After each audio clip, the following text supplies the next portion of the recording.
Modern হয়ে গেল সুদেব। হ্যাঁ বন্ধুরা, বিস্তারিত জানতে ভিডিওটিতে একটি লাইক দিয়ে চ্যানেলটি সাবস্ক্রাইব করে সম্পূর্ণ দেখতে থাকুন। লাজু আবারও চলে আসে শহরে। সুদেবের মনে লাজুকে নিয়ে হঠাৎই তৈরি হয় অনেক আশা আর ভালোবাসা।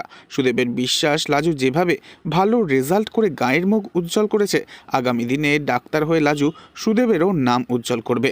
তাই পরিবারের আপত্তিকে তোয়াক্কা না করেই সুদেব লাজুকে সাথে করে নিয়ে চলে আসে শহরে। সেখানেই মেডিকেল কলেজে ভর্তি করে দেয় লাজুকে। কিন্তু দুর্ভাগ্যক্রমে লাজু হোস্টেল পায় না।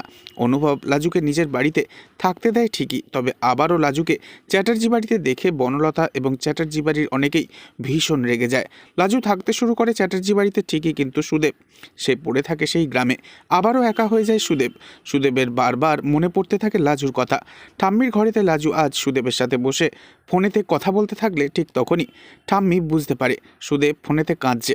এরপর ঠাম্মি সুদেবকে বলে, আমার মনে হয় সুদেব, তুমি এখানে এসে একবার তোমার বউয়ের সাথে দেখা করে যাও। আর কটা দিন এখানে বা থেকেই যাও না। আমি দেখছি আমার দুই ছেলেকে বলে তাদের অফিসে তোমার একটা কাজের ব্যবস্থা করা যায় কিনা। এ কথা শুনে তো ভীষণ খুশি হয়ে যায় সুদেব।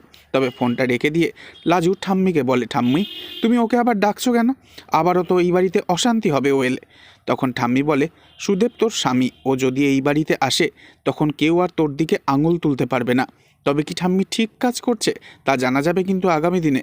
কিন্তু সুদেব শহরে এসে থাকতে শুরু করলে, শহরের জল পেটে পড়লে সুদেব তো মডার্ন হবেই হবে।